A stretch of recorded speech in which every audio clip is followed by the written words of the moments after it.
Azure storage accounts can be accessed using access keys or shared access signatures. Both powerful but potentially risky if not properly secured. That's why it's crucial to manage them with extra care and strong security practices. In this video, we will walk through key security measures to help you tighten access controls and protect your data in Azure storage. Every storage account comes with two access keys that give full control over the account and its data. These keys are incredibly powerful, and if you don't manage them properly, they can become a major security risk. Anyone who gains access to these keys can read, write, delete, or even exploit sensitive data from your storage account. As a security cautious professional, you should treat access keys like a passwords. Make it a best practice to rotate them regularly. You can do this manually using the rotate key option in the Azure portal, or set up automated processes using scripts or tools like Azure Automation. Setting reminders or alerts for key rotation can also help keep this important task on your radar. If your solution doesn't require access keys at all, you can go one step further and disable shared access key altogether. Simply go to your storage account's configuration settings and switch Allow Shared Key Access to Disabled. This ensures that only Entra ID based authentication is used, which align with Zero Trust principles. While you can't delete or completely disable the access key themselves, since they come with the service, you can significantly reduce the risk by rotating them and limiting their use. Taking these actions is specifically important when your storage account contains highly sensitive or regulated data. By being proactive, you help ensure your data stays safe even in the event of a key compromise. When generating a shared access signature from this page, you are creating a powerful token that grants time-limited access to your Azure storage account. From a security standpoint, you need to be extra cautious with every setting you configure here. First, carefully choose the services and resource types you want to expose. Only enable what's absolutely necessary. If you are only sharing blobs, there is no need to include file shares, queues, or tables. The broader the access, the greater the risk. You should also restrict permissions tightly. Grant only the operations required, such as read or write, and avoid powerful actions like a delete, list, or permanent delete unless you truly need them.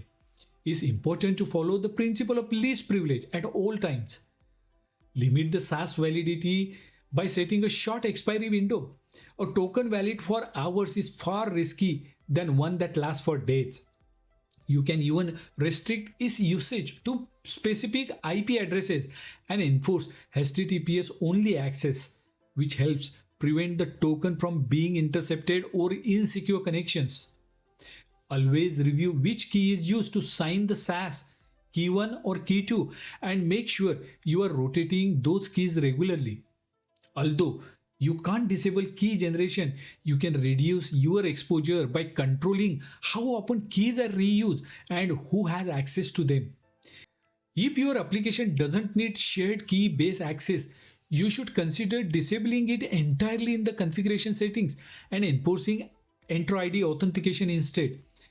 By approaching SAS creation with a strong security mindset, you are actively reducing the chances of data leakage, unauthorized access, or misuse, especially in environments where sensitive data is involved. This page lets you generate a shared access signature token for a specific block container in Azure storage. While you have the option to choose between account key and user delegation key as the signing method, from a security perspective, the user delegation key is the preferred and more secure choice. When you select user delegation key, you are telling Azure to sign the SAS using Entra ID credentials instead of one of the storage account's master keys. This means you are relying on identity-based access control, which allows you to enforce role-based permissions, audit access more effectively, and avoid long-lived static credentials like access keys. Using account key, on the other hand, exposes you to more risk. If that key is compromised, the attacker gets full access to your storage account. Plus, SAS tokens signed with the account key aren't tied to an identity and can't be scoped by RBAC, which makes managing access more difficult over time. On this page, you will notice that master access keys are not used to create the SAS token, and that's exactly the point. This is the power of using a user delegation SAS. When a user signs in with their Microsoft Entra ID credentials and has the appropriate data plane role assigned, like a storage blob, data reader, or contributor, they can generate the SAS securely without ever needing access to account keys. This approach not only minimizes exposure to sensitive credentials but also aligns perfectly with zero trust principles, which gives you identity based, auditable, and scope access to storage resources. It's a cleaner, safer, and more manageable way to handle access in modern cloud environments. So, by using a user delegation SaaS, you are adopting a modern, secure access model for Azure storage. It aligns with zero trust principles, supports auditability, and significantly reduces the risk associated with key exposure. Always choose it over account level SaaS when possible.